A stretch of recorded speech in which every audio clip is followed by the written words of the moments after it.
so many people use his book and his trainings in their day-to-day life as a business owner. It's the Morning Marketing Machine, here to grow your e-commerce business with proven marketing strategies and tactics, so you can run your business with machine-like precision. My name is Douglas Levin. Let's dive in. Hey, it's Doug Levin from the Morning Marketing Machine. I built my messenger list to about 20,000 people ahead of my product launch, where I ended up getting about 20,000 in monthly sales within the first 3 months.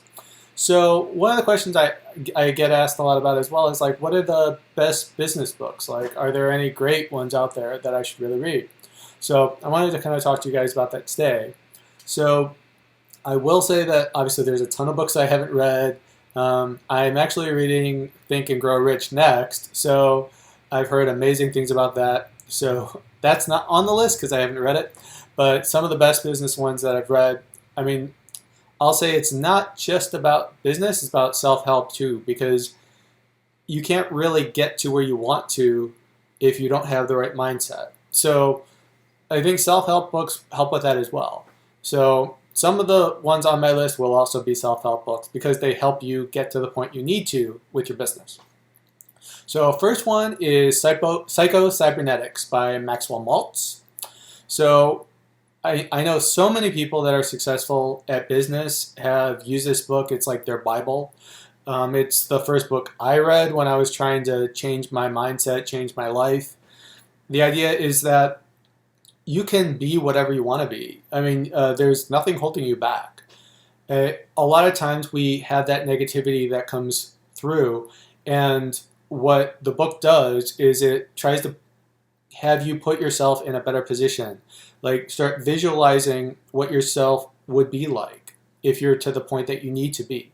So you can start to basically make your own memories in your head, because a lot of what happens is that your future comes from your past. And if you start thinking of bad memories that have happened to you, it's going to paint that picture for the future. So you want to look at it more in terms of the idea of, all right, I want to think about those positive things that have happened to me, the feelings that came about from it. And what was that like? And start to paint a picture in your head of what it will be like when you get to the point you want to be at. So the idea is that you can reprogram your mind so that you're not always thinking those negative things. You keep creating a picture over and over again in your head to the point that it's so vivid that you start to live that life eventually. I mean, it's not going to happen overnight, but you just keep doing it, and then you start to think about everything that goes into that, like the six senses, your what it feels like, what it tastes like, all of those things go into play. Because if you think about what your life is like in some of the memories, you have those same thoughts. You can think about all of those things that happen. So you try to visualize exactly what it is like when you're to that level, because it's already happened to you in your head. So at that point, it's easy. So another book is Willpower Doesn't Work by Benjamin Hardy. And the thing about it is that everybody's tried to get over their stumbling blocks, whatever the problem is. The idea is that willpower just doesn't work. I mean, you all heard, like, if you have a diet problem or weight loss problem, any of those kinds of things, the idea is, well, you just need to have more willpower. You just need to get your stuff done. Or if you're a business owner, you need to stick with it. The idea is you can't really. You need to change your environment. Put yourself in a better position to be successful. So if you're talking about diet and weight loss, then you want to throw everything out that could potentially lead you into that temptation. Same idea with business. You want to think about what situations will put you in the best environment to succeed. I mean, it could be something like maybe you need to go to a library to work because you'll know you'll get work done because there's nothing that's keeping you away from it.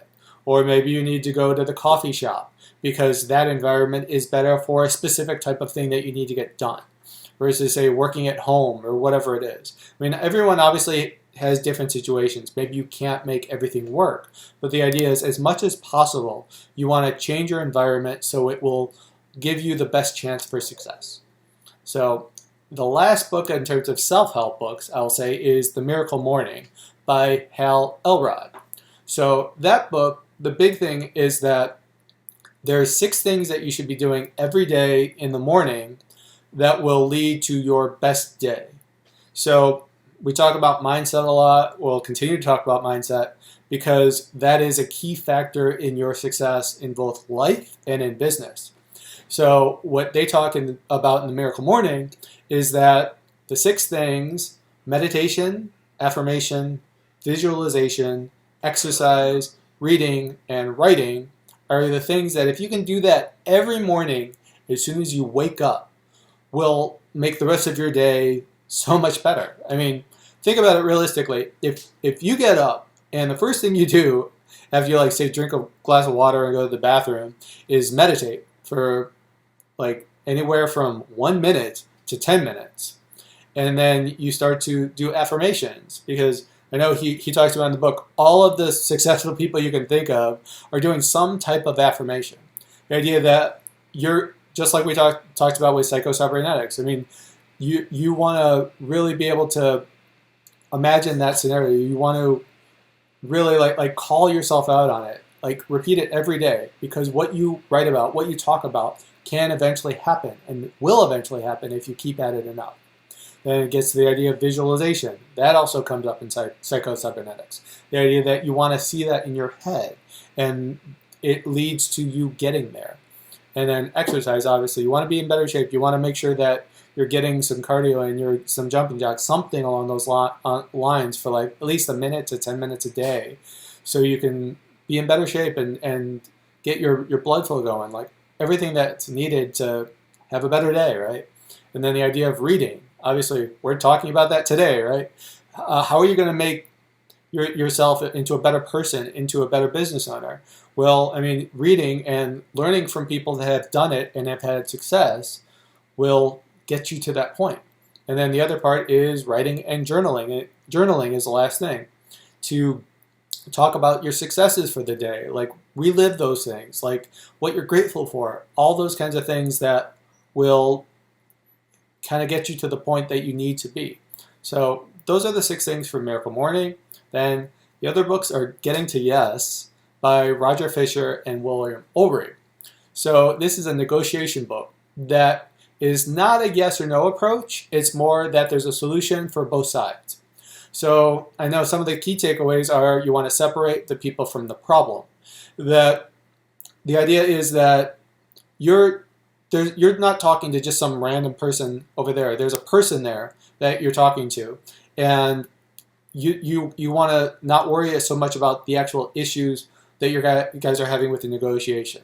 You want to focus on the interest, like what is going to be helpful to them and what's going to be helpful to you. Not just taking a position and saying that's it. It's either yes or no. You're done. You want to work together to create some type of an option that's going to make both sides happy. So where it splits a little bit from Never Split the Difference, which is another great negotiation book by Chris Voss, is that he talks about other things, and he actually mentions Getting to Yes, saying how that used to be the standard for many people when they're doing negotiations, but it just doesn't work in some situations. So the idea is when you're in life and death situations, because that was his job. He dealt with the FBI for a little while and went on from there.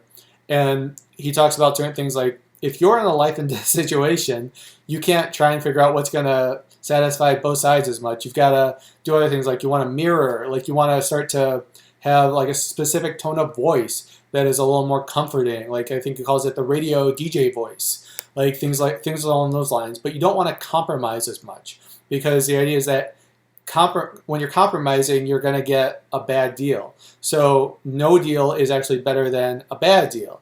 He talks, I think one example he gave was like, if it's like, well, I want to wear my brown shoes, but you want me to wear the blue shoes. If you start going out like that, it's going to be much worse than if you didn't wear shoes at all.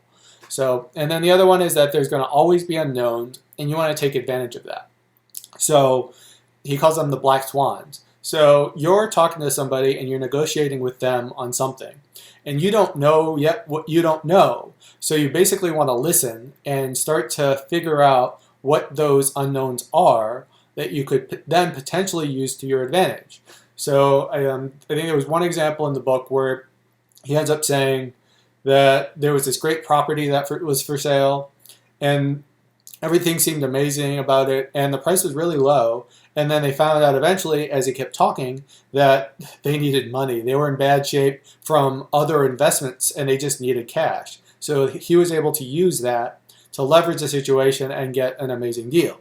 So obviously it's different in every situation. You don't know what the unknowns are going to be, but you want to go in and really listen and use those to your advantage. So 2 other books I wanted to talk about, which are more on the sales side, and I reference these a lot, is The One Thing by Gary Keller. So the big thing about The One Thing is that there's one thing in your life, I think the quote is, which by doing it will make everything else unnecessary or easier. So the idea is that if you focus your time, at least I think it's 4 hours a day, on the one thing that's going to make the most difference in your business and make everything else easier, that is what you need to focus on. That's your one thing. So there's a lot more to it, but that's basically the biggest takeaway, is that put all of your attention into that one thing and you'll start to see a transformation in your business. Probably my favorite book that I've read, at least this year, is The Ultimate Sales Machine by Chet Holmes. I mean, unfortunately, he died a few years ago. I discovered him way after he passed away, but it's an amazing book. Like, he's one of the best salesmen I've ever kind of seen at this point. So many people use his book and his trainings in their day-to-day life as a business owner. So a few takeaways from that are, you want to offer recurring trainings for your staff. There's basically, I think he's got 12 chapters in the book, and each chapter goes over one thing that will make a transformative relationship in your business. So one of them is in terms of trainings, that you want to offer recurring trainings. You want to keep basically optimizing and asking your staff and getting better and better at one specific thing each week. Another thing is that that's somewhat related to the one thing, is that you want to prioritize your top 6 things every day, and that's what you're going to focus on, because that's going to make the biggest difference in your business over time. And then the last thing is that there's the Dream 100 list, which he goes into in detail, where he talks about how he was brought on to Charlie Munger, one of the business partners of Warren Buffett at Berkshire Hathaway. At the time, I think it was a lawyer magazine in California, and they were ranked last. I think it was 15 out of 15 for their company. And Chet was brought on to try and help them out. And he used the Dream 100 strategy, which basically was, he found 100 companies that were driving all of the sales. So he ended up reaching out to those 100 out of, I think it was like 2,000 or 3,000 other advertisers he could have found. And he reached out to those 100, and he had, I think he calls it like pig-headed determination and discipline, where he would reach out to them every 2 weeks, basically get his name known, get his company's name known, and then give them some type of gift to start to build rapport. And then he kept at it, and nothing happened for the first, I think it was like 4, 5, 6 months. But then the next month, he finally got the first one. I want to say it was Xerox. And then after that, he got another and another. And by the time all of this is done, I think it was a year after he took over that dead last company, he brought them all the way to number 1 by using the Dream 100 strategy. So those are some of the best books of all time, in my opinion, and some self-help books. So if you liked this video, if you got anything out of it, or if it resonated with you, or if you think somebody else might like it, please like it and share it on some of the social media channels, and I will talk to you guys next time. All right, bye.